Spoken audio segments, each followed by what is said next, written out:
Hello, everyone, and welcome to our webinar, Capitalize on Reporting Trends and Insights from Hanover's 2024 Research. Thank you for joining us. We're excited you're here. My name is Sarah Compton with the marketing team at Insight Software, and I'm going to be your moderator for today. Moving on to quick agenda, I will walk through some quick housekeeping items, introduce our expert speakers, and we're going to do a brief survey overview that James is going to cover. We'll then jump into reviewing some key findings and see our reporting tool in action by Sue with a quick demo. All right. I'm excited for you to meet our speakers today. We have James Wilcox, Managing Director with Hanover Research, and Sue Maloney, Solutions Engineering Strategist with Insight Software. And I'm now going to pass it over to Sue and James to introduce themselves, and then we'll dive into the presentation. Thanks, Sarah. Welcome, everyone. As Sarah mentioned, I'm a Solutions Engineering Strategist here at the company and been here about 10 years working with a variety of products at the organization.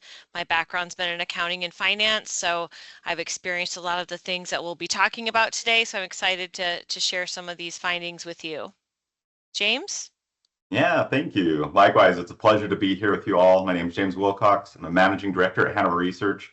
Get a little bit more into Hanover in a second, but on my side, I've been here for the past 9 years or so, and I specifically oversee our software practice, and so just really excited to get into the results from this and future studies. Great, thanks. So I'll just tell you a little bit about Insight Software. At Insight Software, we enable the Office of the CFO to connect to and make sense of the business data in real time. By enabling customers to leverage easily consumable data through connected products on our comprehensive cloud platform, Insight Software customers can reallocate precious time from chasing and wrangling their data to instead focus on accessing and drawing the critical insights necessary to navigate any economic climate. Our expansive product portfolio spans FP&A, controllership, and data and analytics to provide our customers with a comprehensive, clear view of their business. To support the needs of finance and their partners in other critical functional areas like operations and IT, we continue to grow our solutions and product offerings while ensuring all our products embody the 5 key capabilities you see here on the screen.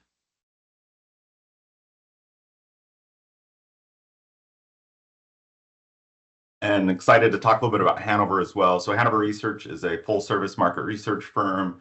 We support, we've done 20,000 over research reports, broadly speaking, and 500 specific in the software sector. We're an AMA Gold, the American Marketing Association, top 30 market research firm, and just really excited to present the results of this study and others. And briefly on the next slide, you can see some of past clients, others that we've continued to support, providing in the finance and in the software sector, as well as others adjacent to it. So let's dive in and get started. So as a quick overview for this specific study, we were able to go out and once again collect insights from finance and accounting decision makers. So these were people from organizations with 50 or more employees. And this is specifically our 4th wave, where we fielded it in this last wave in Q1 through an online survey to a mix of both finance and accounting people with about a 50-50 split there, pretty close there. And then likewise with a good global audience with North America and Europe both represented in the overall sample. And then likewise on the next slide, you can see a little bit more of a breakout where we got a really good sample from small, medium, large companies, with small being kind of under 1,000, medium about 1,000 to 5,000, and then large in the 5,000 plus, and then a good split across industries as well. And in these studies, we've been answering a lot of really big and interesting questions of where is finance spending their time? What is the staffing outlook? What's the relationship between IT and finance? And so it's really been interesting to measure this year over year and see what the different trends and what's happening there. So looking backwards, when we first ran this in 2021, obviously a lot was going on. Then there was a pandemic-driven changes in the market. A lot of the tracking indicators that the Office of Finance was looking at were not as reliable and effective as they had in the past. And really, there was just a lot of friction and more than anything, question marks in the market. And so there's a little bit of hesitancy and other stuff as people were starting to adapt to a new market dynamic and everything else there. And then in 2022, it was really interesting to see a little bit more optimism and excitement. We're like, okay, we've got this. We can manage this change, a shift in how we're working, a shift in how companies are operating. And against these supply chain disruptions, we're continuing forward and pushing ahead.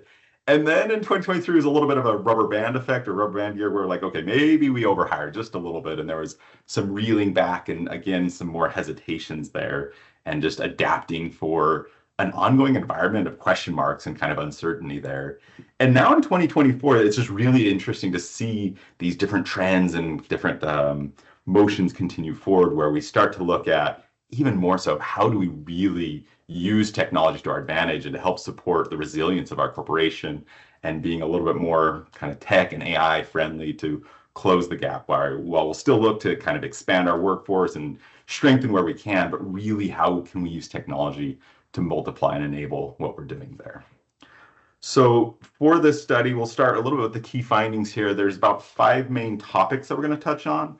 We'll get on data environment integration, cloud migration, Gen AI, reporting and budgeting time burden, ESG reporting, and then staffing shortages, and then again, circle back and have a broader conversation there. But to begin on the data environment integration side, to set the context here, it was really interesting to see that first and foremost, they were using a variety of different solutions. We saw the usual suspects, Microsoft Dynamics, SAP, Oracle, et cetera, for their ERP provider. And again, we expected to see that. But the part that was kind of interesting and that came out almost shocking to some degree was just to see how much they were using multiple vendors and multiple tools and multiple solutions. And in some cases, it was just 2 or 3 vendors and solutions, but some were juggling 4 or 5 or even more different solutions.